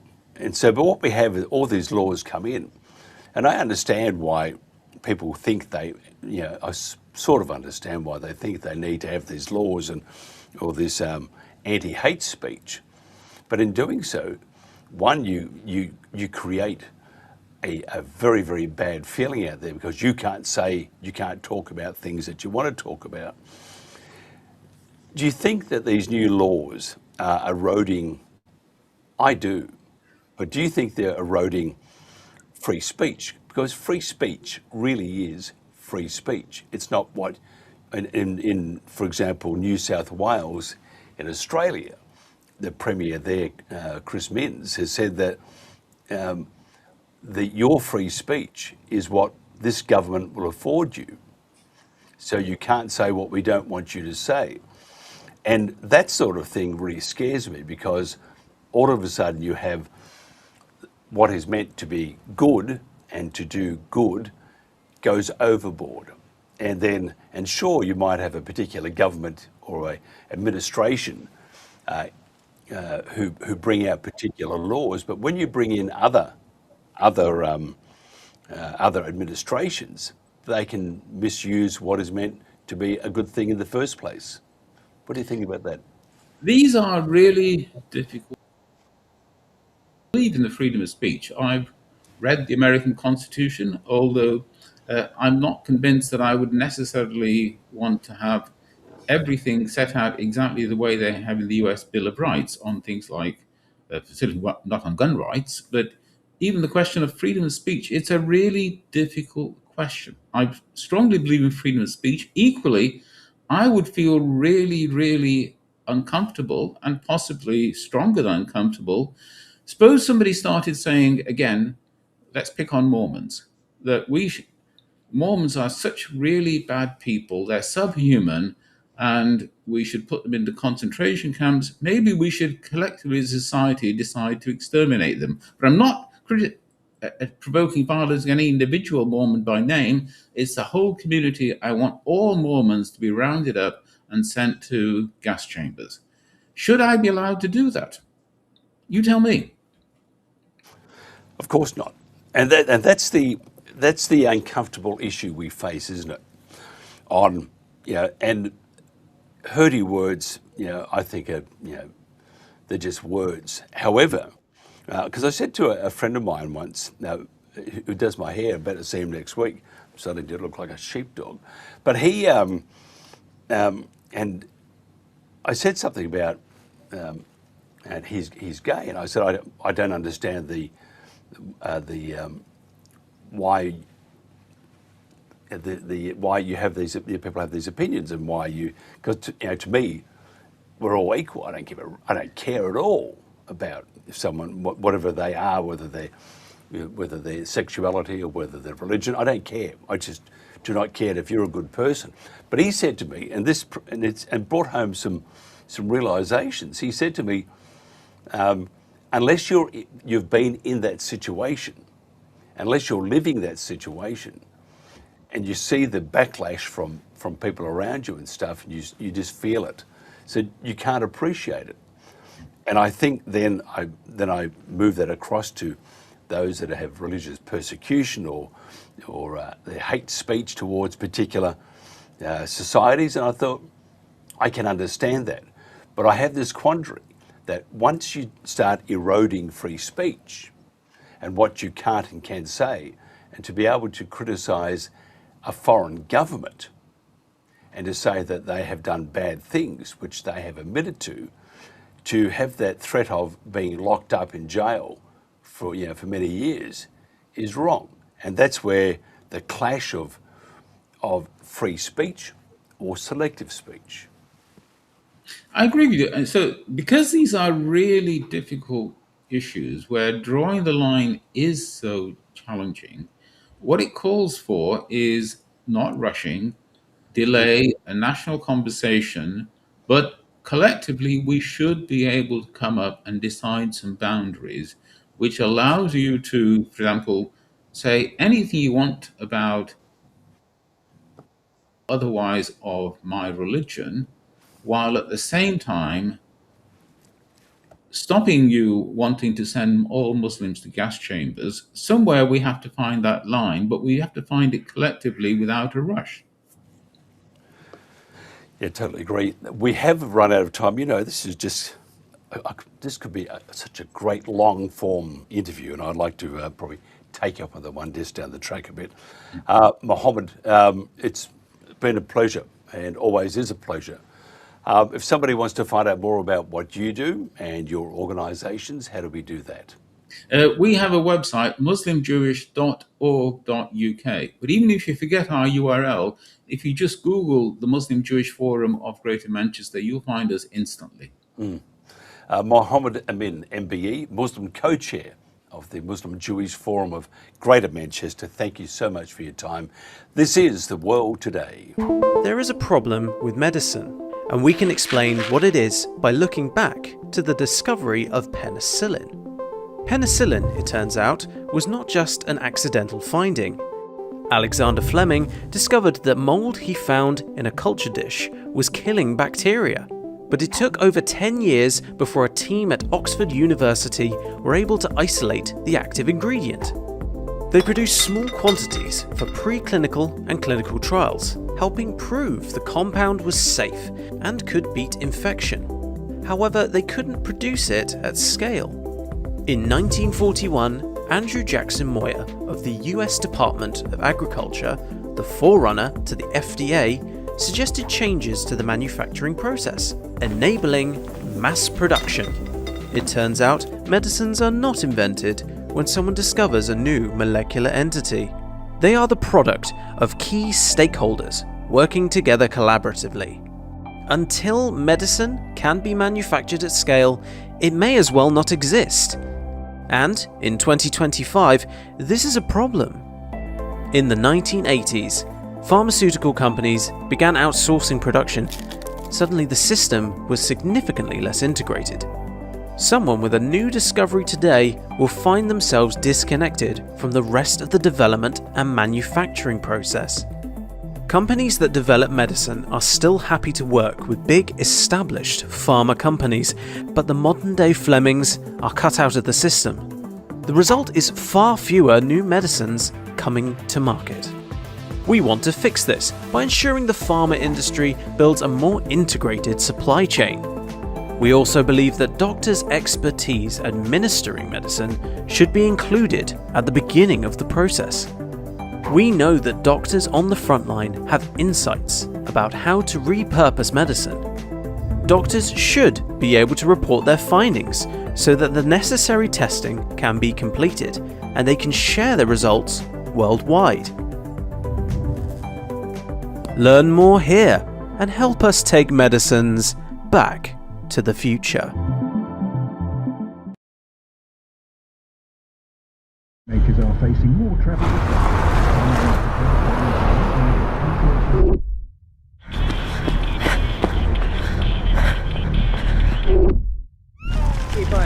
When we're on the go, it's easy to go into our own world.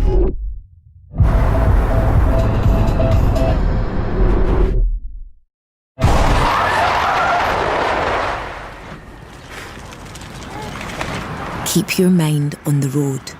Our beautiful world is changing, withering, dying by the hands of those who don't value nature, even though we all depend on it for life itself. But there is hope. Together with caring friends, the Nature Conservancy can restore our lands, heal our waters, and save our wildlife with big solutions only nature can provide. But every day we lose more of the places we love, and we urgently need to save endangered lands, waters, and wild species. The actions we take today will determine the tomorrow we leave to our children and grandchildren. The water they drink, the air they breathe, the beauty they experience. To learn more about how you can help protect and conserve our beautiful world, visit nature.org today. Asthma is a growing problem, especially among children. Asthma affects the quality of life for millions like me every single day. My name is Chris Draft, and I have asthma. And I've spent more than a decade in the NFL tackling asthma on and off the field. Join me in the EPA in helping people control their asthma. Asthma is a lung condition that can be controlled through medication and by avoiding things that can make it worse. 3 steps are the solution to controlling asthma. Step 1, talk to a doctor. Step 2, make a plan. And step 3, get rid of things that can make it worse. Asthma can be tackled. For more information on asthma, log on to epa.gov/asthma. We're today's News Talk, the world today. And back to our next guest here on The World Today. Great conversation with Mohammed too. Very interesting, and I think it's it is very complex. But I think free speech is free speech, isn't it? Really. But then you run into all sorts of complications, such as Epstein. The recent Epstein document drop it's exploded in Britain. This time, it's not a royal family member under scrutiny. He still is. Did you see the photos of him? Oh, my Lord. Anyway, it's the Prime Minister, Keir Starmer, and his previously appointed ambassador to the US, Lord Mandelson. Now, Mandelson is also accused not only with consorting with Epstein, but with leaking sensitive government information to him. I wonder what he had on him. Anyway, is he alive, Epstein? We should ask our next guest if he thinks he's still alive. Some say he is. Mandelson has resigned from the House of Lords, but London's Met Police, hello, launched an investigation into Mandelson for misconduct in public office based on, I think it was in 2009, the emails he forwarded to Epstein. The files also mentioned $75,000 in payments to Mandelson or his husband in 2003, 2004, which he says he can't recall. I've forgotten all about that bit. It's a really, if you think about it, it's a heady scandal, isn't it? But there's not much, but there is much not being discussed by the media and the UK and the US for that matter. I mean, you wonder if there are some that are sort of protected, like Lord Mandelson, for example. And if you look at the police, I think in the Met Police in 2023, I think it was, or 24, they had a magnificent record. They solved, the crimes they didn't solve. I think it was about 87 or 94%. So one wonders what the hell will happen. Will they get around to saying hello, or will it just go under the carpet? My guest is Tony Gosling, a freelance journo. Tony, thanks for joining us. What's your views on Mandelson? Do you think he'll get his comeuppance, or do you think maybe the Met Police doing their usual job of late can't solve a crime, or we'll just let him disappear because he's a lord? Look, before we talk about Mandelson, I just want to say a bit about free speech, because when I first started in journalism in the late 1980s, I'm from mass media, and we had millions of listeners, and we had to make sure we were a radio station in London, BBC station for London, and just had to make sure really that we knew what we were doing. So when it comes to free speech, there are a few basic rules. Number one is that you separate fact from speculation. And this, of course, is really about you as a journalist and credibility. It's not necessarily going to get you locked up to speculate or when you should be talking about facts or the other way around. But there's a couple of main reasons why you don't really have total free speech. A lot of that has to do with what journalism is really about, which we seem to have mainly forgotten. And one of those is when you're inciting crime. You can't incite crime. And the other is when you're reporting on court cases. You can't attempt to influence a jury during an active case. So there are some basic limits on it, So I just think we've lost, a lot of our journalism has lost that, and all the alternative media, a lot of them has lost it. But anyway, look, on to man. Stop. Just before you go any, sorry, I don't mean to butt in, but I did, and I apologise. That's free speech. But here's the thing. Well, I'm talking about everyday speech, people on the street and stuff. And you are dead right when it comes to journalism. And I was having a real whinge, which is part of my makeup, apparently, I believe. I just whinge a lot. But we always hear citizen journalist, that's a journalist. I've got a camera, I've got a phone, I'm filming, I'm a journalist. No. They're not journalists. They're people with a camera or know how to work the computer, and they're having an opinion.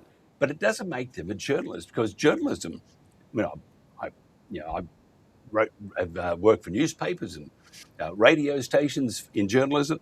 I did a couple of years and got bored with it, so I just went out straight into it. But you have these rules and regulations, and they're there not to make your life miserable. They're there to make sure that you report generally the news. So that part I understand.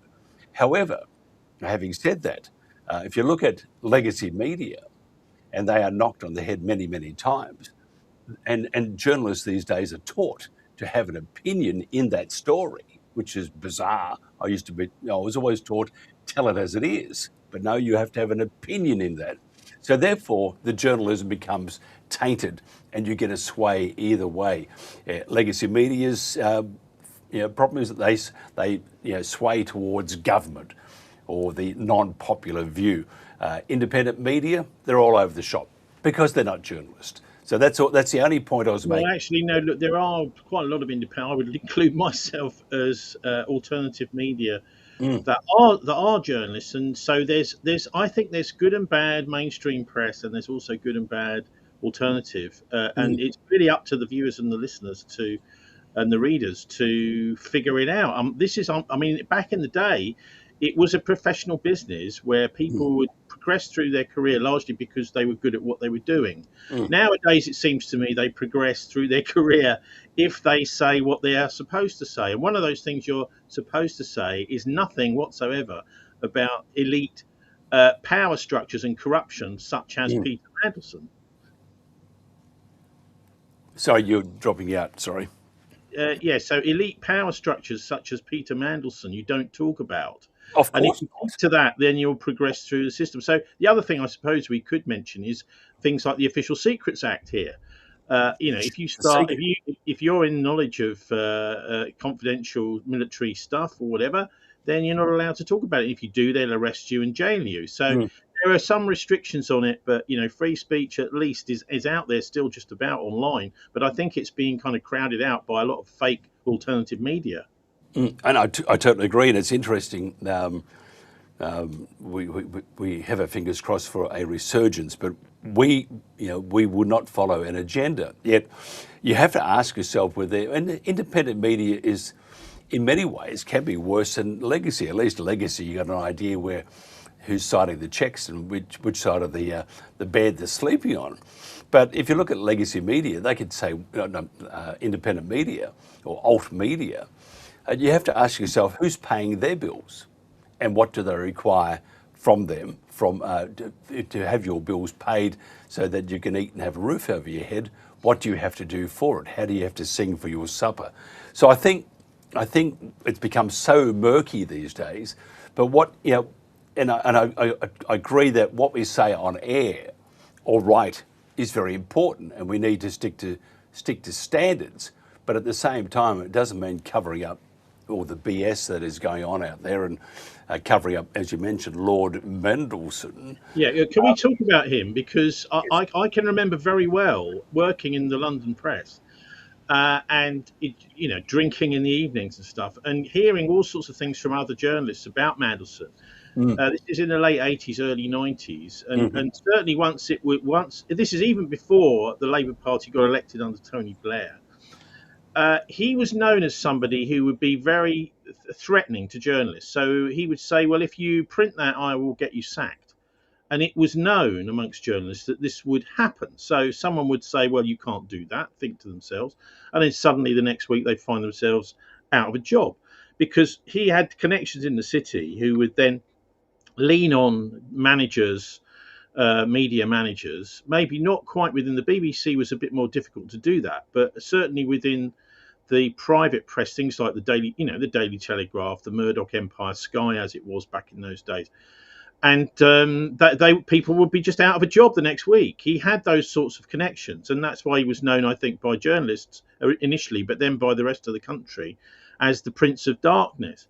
So this has been going on for decades, and it's just that nobody's been in the position, as Donald Trump has done, to release enough dirt on Mandelson to get him kicked out. I mean, obviously he was a politician in the 90s, and he's now in a very powerful position, along with Tony Blair, in the the top of the Labour Party. Although he's not got such an important official position, it's known that Mandelson and Blair are really leading the party in many ways. So, and the other thing to understand about all of this is the big problem for Mandelson and Starmer is the appointment of Mandelson as ambassador to the United States. I mean, he's not from the diplomatic service. He has no kind of proper. He's not going up through a proper career path. He's just being cherry picked, almost like you could pick a random person on the streets of Adelaide or somewhere and make them American ambassador to America. He's just been selected against the advice of the security services, we hear. And that was a decision made not by Starmer, because Starmer doesn't make decisions. This was pushed on Starmer, apparently, so we're hearing, by Morgan McSweeney, who's the chief of staff to Keir Starmer. So as we can now see, really, I think that Starmer is really just there as a spokesperson, as a figurehead, but he may be brought down by this, or possibly Morgan McSweeney might be. I don't know if you've read the book. In a way, what's happening to Mandelson and Starmer at the moment is a double whammy, because Paul Holden brought out, an excellent London journalist, brought out a book called The Fraud at the tail end of last year. It was, I think, for many, the smartest in the UK, scrutinising corruption. The Fraud by Paul Holden was a massively important book, and it explained how £700,000 slush fund was created in order to, between 2017 and 2020, to kick out Corbyn and to implant Starmer as Labour leader. And this is £700,000 slush fund. The money came from a couple of pro-Israel donors to the Labour Party, Trevor Chin and Martin Taylor. Both what they were saying basically is they want to burn down the Labour Party with Corbyn and put Starmer in charge. So that was the book that came out tail end of last year, which really exposed the corruption that put Starmer in power. So this is, I think, in the background of the minds of many people scrutinising this, is that this is also criminal. You can't use a slush fund in order to replace a political leader of a political party. This is not allowed. And Morgan McSweeney's right in the middle of this, as of course is Mandelson is almost like the person that's brought McSweeney down by trying to use his influence within the Labour Party to get himself appointed ambassador. What about the leaking of information to Epstein? Fairly serious issue, isn't it? I think it's under the Official Secrets Act. Absolutely right. Yeah, it is. I mean, he should. I mean, if the Metropolitan Police were doing their job, Mandelson would have been arrested immediately that was discovered. And I mean, these are very serious offences. I think they're normal in British politics, particularly with the Israeli influence. I noticed, by the way, that Reform UK have now set up their own Reform UK, and Farage is Friends of Israel as well. But these are totally criminal organizations where you've got foreign influence taking over political parties. We've known for a long time this is the case with the Democrats and the Republicans in the USA, and the Israeli influence, Mossad influence on American politics has been known about for a long time with AIPAC. But in the UK, it's relatively, I think, more recent that they've decided that the UK needs to have a similar thing. And all of these are criminal. So anyone that's taking money from a foreign power for political influence, who are an MP or anybody else basically involved in government. I mean, obviously, MPs are not quite officially government; they're not in the government until they're in the cabinet. But anyone who's taking money from a foreign power, it's not good enough just to declare it, as particularly if there are political gains being made from it. So, I mean, for example, they can't take, if they're getting money from Israel, they can't take part in any decisions involving Israel. I mean, that's basically the law. But the law isn't really being enforced. These are all forms of misconduct in public office. And what Mandelson has committed by sending this information from the cabinet, as he obviously did, I think 3 separate issues now they've found through these files, is malfeasance. This is the most serious form of misconduct. It's deliberate misuse of political office, and that's the maximum sentence for that is life in prison. So why, I'd like to hear really yesterday that Mandelson has been arrested, that he's being interviewed by the Metropolitan Police, and maybe later in the week he will be charged, because it's quite obvious that he is a felon, and he's committed criminal offences most likely here. I don't think he's been charged yet, so I can say that. That's another bit of freedom of speech. This is all to do with court cases, what you can and can't say after someone's been charged. But that whole issue, I think, we should see that.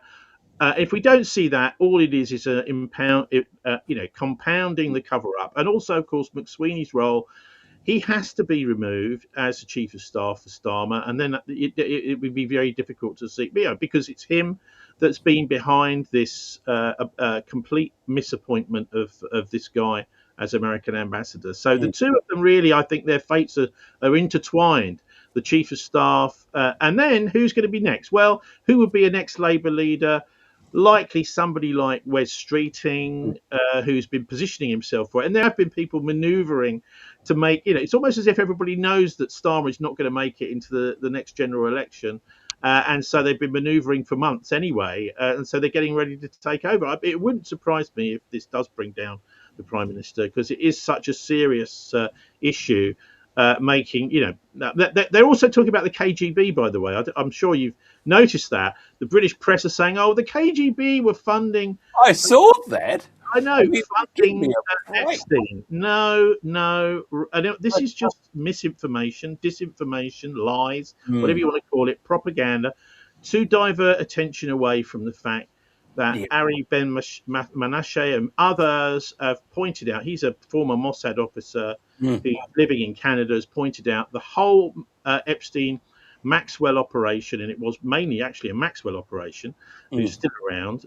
Epstein was disposable, and by the way, I do think he did die in New York.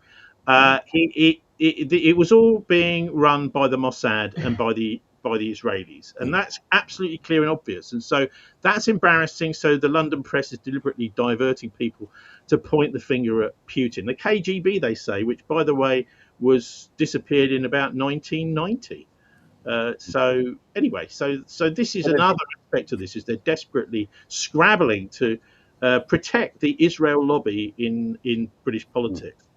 I'm just wondering if because obviously they say that the Russians were involved. They've been watching a lot of, it was Dr. No. Did the suspects have gold teeth? I mean, but you got to have it. I mean, they got to have a bad Russian. I mean, it's probably bad MI6. Well, it's a sign of desperation, I think, to try to convince people of this. There will be some. An old friend of mine, Manfred Petrich, used to say, "This is for the stupid people." So the idea is that everybody that knows what's going on immediately sees it and goes, "Oh God," raises their eyes to heaven. And a few people who just read the Daily Mail and the Telegraph and still trust these treacherous organisations, they may believe it, and they'll be talking to their friends down the pub. "Oh, did you know it was all Putin? Did you know about that?" Oh, and by the way, the whole thing with Ukraine, I think, is, I mean, it basically seems to be being masterminded now by the Brits, and being pushed by the Brits still. This is an ancient and old struggle really going on here between the I guess what you might call almost like the Orthodox countries, the Orthodox Church countries, and the Catholic and the Protestant countries. It's almost like some sort of medieval battle going on, and I honestly don't think that is going to finish that war, because that the Brits and the West, NATO generally, are just hell bent on harassing Putin. They think they can bully him into submission, and they haven't quite realised that he's got far better weapons, and he's ready for a fight now. Yeah, totally agree. It's my earpiece. Just once it come out, I used to watch people on TV thinking, how unprofessional. This one has got a mind of its own. Well, I don't have one, actually, I'm afraid. No, you've probably got very sensitive hearing. I haven't. I need to hear the world. Tell me about this.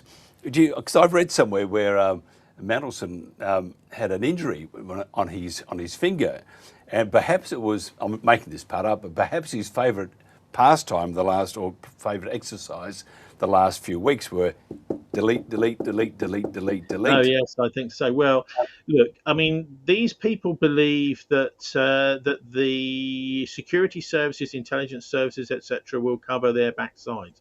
That's often the case for a long periods of time, because the role of organisations like MI5 and MI6 and GCHQ here in the UK now, a lot of it, they've convinced themselves in this sort of weird hypnosis that their main role is to protect the British economy, and that by suppressing dissent and all sorts of, I suppose, political civil society organisations like the environmental movements, that they've got to infiltrate them, control them, to protect the oil industry, the economy, or whoever it happens to be. So that seems to be their main role now. And of course, they're playing an important role in politics too by doing that, by controlling debate, discussion, shutting individuals down, closing down organisations, infiltrating, steering, destroying. I mean, if you think about the environmental movement that I was involved in, actually, in land occupations back in the 1990s, much of it was being actually controlled by special branch and the police. Quite clearly now, the police have decided we will infiltrate and steer these movements. And so, for example, a lot of stuff to do with getting rid of coal-fired power stations. If you look at the individuals who were actually running those campaigns, they were maybe the spokespeople. They weren't really running them, because at the meetings, which were being deciding where we go, what we do, how we provide transport for all these activists, etc., it was coppers doing it. So actually, much of the sort of net zero has been brought in by the police, and the close down of the coal-fired power stations is a police operation. Yeah, and now you've got windmills. Those bloody windmills, can't stand them. Well, I mean, they're okay. A few windmills are all right out in Wales and in the sea. If you're a bird or a whale, I mean, that's your numbers to diminish. They're okay, really, but the thing is, coal. Yes, coal is, I think, perfectly usable stuff. But the main point of all of this was to really put the nuclear industry back onto its feet again, because it's so expensive. They want the nuclear stuff to go because it's very easy to automate. It produces loads of something called plutonium, which you can use in bombs, and this is all connected with the weapons industry, I think, and that's the main reason why they've gone for getting rid of coal. I think people are over scared of uranium, and what's wrong with glowing in the dark? That's all I can say. There is a guy called Dave Douglas here in the UK from the National Union of Mine Workers, who's written a fantastic book all about how this climate change thing has been weaponized, and there is climate change, but it's been weaponized to destroy the coal industry. Basically, we had in the UK a fantastic coal and rail industry, which was all completely dismantled in the 60s, 70s, and 80s, to make way for a more sort of technocratic world. And also, of course, a big important part of all of that was to get rid of trade unions. We hate the trade. They did that, of course, with the print workers as well, to get rid of the unions, because this is a form of autonomous power the government can't necessarily control. You know, we could talk for ages, and I mean, I know you could, could. and that's more than I can do. Look, we have to wind it up here. I just wanted to, I had all these things, all these great one-liners for you too. I have to wait till next time, bugger. But anyway, look, if somebody wants to find out more about you, Tony, how do they do that?